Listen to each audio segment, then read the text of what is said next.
Saudi ഭരണാധികാരിയായ അബ്ദുള്ള രാജാവ് 6 വർഷം പൂർത്തിയാക്കി. വിവിധ മേഖലകളിൽ അഭൂതപൂർവമായ നേട്ടമാണ് ഈ കാലയളവിൽ രാജ്യം കൈവരിച്ചത്.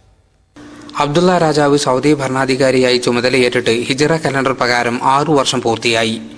6 വർഷം മുമ്പ് ഫഹദ് രാജാവിന്റെ മരണത്തെ തുടർന്നാണ് അബ്ദുള്ള രാജാവ് ഭരണമേറ്റെടുത്തത്.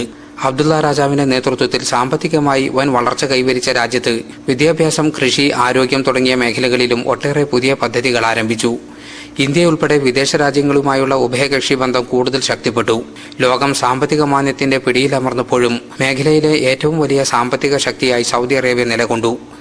സ്വദേശികൾക്കിടയിലെ തൊഴിലില്ലായ്മ കുറയ്ക്കാൻ പുതിയ സ്വദേശിവൽക്കരണ പദ്ധതി കൊണ്ടുവന്നതിന് പുറമെ ജോലി ലഭിക്കുന്നതുവരെ തൊഴിലില്ലായ്മ വേതനവും രാജാവ് പ്രഖ്യാപിച്ചു. ഭരണമേറ്റെടുത്തതു മുതൽ തന്നെ സ്വദേശികളുടെയും വിദേശികളുടെയും പ്രശംസ പിടിച്ചുപറ്റി ജനകീയനായ ഭരണാധികാരിയായി അബ്ദുള്ള രാജാവ് മാറി. ഈ വർഷം ആദ്യം 60,000 കോടി റിയാലിന്റെ ക്ഷേമ പ്രവർത്തനങ്ങളാണ് രാജാവ് പ്രഖ്യാപിച്ചത്. പാവപ്പെട്ടവർക്കായി 5 ലക്ഷം ഹൌസിംഗ് യൂണിറ്റുകൾ നിർമ്മിക്കുന്നത് ഇതിൽപ്പെടും. ഇതിനിടയിൽ മേഖലയിലെ ഏറ്റവും ജനസമ്മതനായ വ്യക്തിയായി 2 തവണ അബ്ദുള്ള രാജാവ് തെരഞ്ഞെടുക്കപ്പെട്ടു. Jaleel Kannamangalam, Asianet news, Jeddah.